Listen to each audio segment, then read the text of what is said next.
Yellareddy municipal chairman పీఠం ప్రస్తుతం అవిశ్వాసానికి సిద్ధమైంది. మొదటిసారి మున్సిపల్ చైర్మన్ గా పదవి బాధ్యతలు స్వీకరించిన కుడుముల సత్యనారాయణ 5 ఏళ్ల పదవీ కాలం పూర్తి కాకముందే అవిశ్వాసానికి రంగం సిద్ధమైంది. అవిశ్వాస సమావేశానికి అధికారులు ఏర్పాటు చేస్తున్నారు.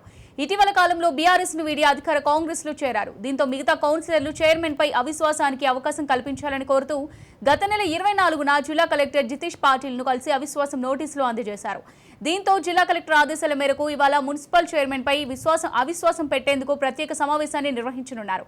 ఇప్పటికే చైర్మన్ పదవిని ఆశిస్తున్న ఓ నాయకుడు క్యాంపు ఏర్పాటు చేశారు.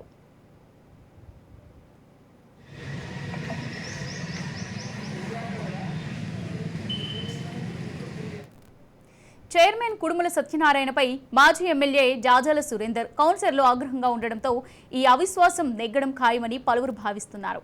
కాగా ప్రస్తుత ఎమ్మెల్యే మదన్ మోహన్ అండతో ఈ అవిశ్వాసం విరిగేలా కుడుముల సత్యనారాయణ ప్రయత్నం చేస్తున్నట్టు సమాచారం.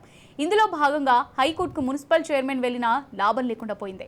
అవిశ్వాసాన్ని వాయిదా వేయాలని వేసిన పిటిషన్ను కోర్టు తిరస్కరించింది. అయితే వివరాలు తదుపరి తీర్పు వరకు వెల్లడించరాదని తీర్పు ఇచ్చింది. కాగా ఈ అవిశ్వాసం నెగ్గుతుందా విరుగుతుందా అని వివిధ రాజకీయ పార్టీలతో పాటు మున్సిపల్ పరిధిలోని ప్రజలు ఉత్కంఠగా ఎదురుచూస్తున్నారు.